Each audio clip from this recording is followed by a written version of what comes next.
किसी गांव में जमनादास नाम का एक आदमी रहता था। घर में उसकी एक पत्नी और एक छोटी लड़की थी। जमनादास गांव में ही छोटा मोटा काम धंधा करके अपना गुजर बसर करता था। एक दिन, अजी सुनते हो, आखिर ऐसा कब तक चलेगा? जितना तुम कमाते हो इतने में तो रसोई का खर्च भी नहीं चलता। क्या करूं? गांव में कोई काम धंधा तो है नहीं। मैं भी इस जिंदगी से काफी परेशान आ चुका हूं। तुम गांव में कोई छोटी मोटी मछली बेचने की दुकान क्यों नहीं कर लेते? सभी गांव वाले शहर से ही मछलियां खरीद कर लाते हैं। ये तो तुमने बहुत अच्छी बात बताई। मैं कल ही शहर से मछली खरीद कर लाता हूँ। अगले दिन जमनादास शहर से अपने ऑटो में मछली भरकर लाता है और अपने गांव में ही एक छोटी सी दुकान लगाकर बैठ जाता है। आइए आइए, ताजी ताजी मछलियाँ खाइए, पकोड़े बनाइए, सब्जी बनाइए, ले जाओ ताजी ताजी मछलियाँ। आसपास मछली की दुकान न होने के कारण गांव वाले जमनादास से ही मछलियां खरीदकर ले जाते थे। इसी गांव में मगनलाल नाम का एक घमंडी आदमी रहता था। एक दिन वह जमनादास की दुकान पर जाता है। क्यों रे जमनादास, मछलियाँ क्या भाव बेच रहा है? मगनलाल भाई, जिस भाव शहर में मछलियाँ मिलती हैं उसी भाव से ही मैं यहाँ गांव में मछली बेच रहा हूँ। अरे तेरा मुंह फूट गया है क्या? साफ साफ भाव नहीं बता सकता? घुमा फिरा कर बात करेगा तो तुझे तेरी दुकान के सामने ही घुमा घुमा कर मारूंगा। नाराज क्यों हो रहे हो भाई? मछली 200 रुपये किलो है। हैं? 200 रुपये किलो? तेरी आंखें फूट गई हैं क्या? इन सड़ी मछलियों को 200 रुपए के भाव कोई अंधा ही लेगा। ये मछलियाँ तो एकदम ताजी हैं। मैं सुबह ही शहर से खरीद कर लाया हूँ। अपना मुंह बंद रखो। ताजी मछलियाँ कैसी होती हैं ये तुझे तब पता चलेगा जब तेरी दुकान के पास ही मैं भी अपनी दुकान लगाऊंगा। ऐसा बोलकर मगनलाल वहां से चला जाता है और अगले दिन जमनादास की दुकान के पास ही अपनी दुकान लगा लेता है। आओ आओ, ताजी ताजी मछलियाँ खरीद कर ले जाओ।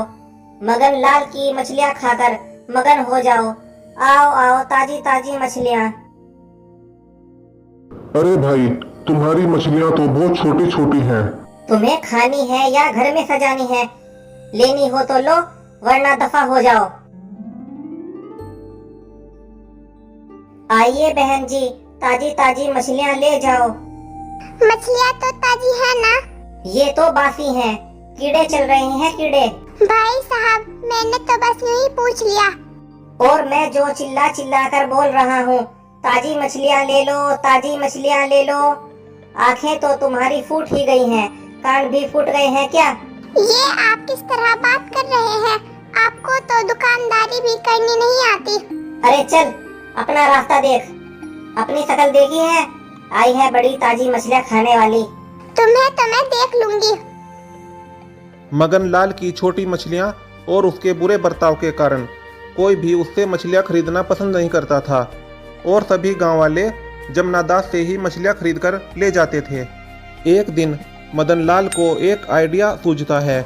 वह शहर से हवा भरने का इलेक्ट्रिक पंप खरीदकर लाता है और मछलियों में हवा भरकर उन्हें बड़ी कर लेता है।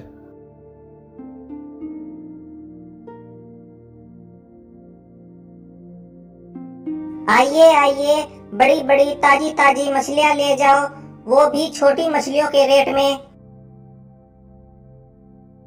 बड़ी बड़ी और ताजी ताजी मछलियां देखकर गांव वाले उसी से मछलियां खरीदने लग जाते हैं।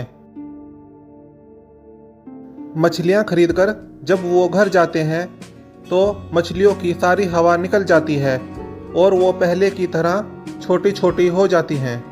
मगनलाल की चालाकी समझकर सभी लोग उस पर बहुत गुस्सा होते हैं और मगनलाल की दुकान पर जाकर मछलियों में हवा भरते उसे रंगे हाथों पकड़ लेते हैं और उसकी खूब पिटाई करते हैं। इसे पीटने से कुछ नहीं होगा। अगर इसकी अकल ठिकाने लगानी है तो इसे भी वही सजा दो जो ये मछलियों को देता है। फिर क्या था, गांव वाले मगनलाल में पंप से हवा भर देते हैं जिससे मगनलाल गुब्बारे की तरह हवा में उड़ने लगता है। तो दोस्तों, इस प्रकार मगनलाल को उसके किए की सजा मिल जाती है और जमुना दास पहले की तरह खुशी खुशी अपना जीवन व्यतीत करने लगता है।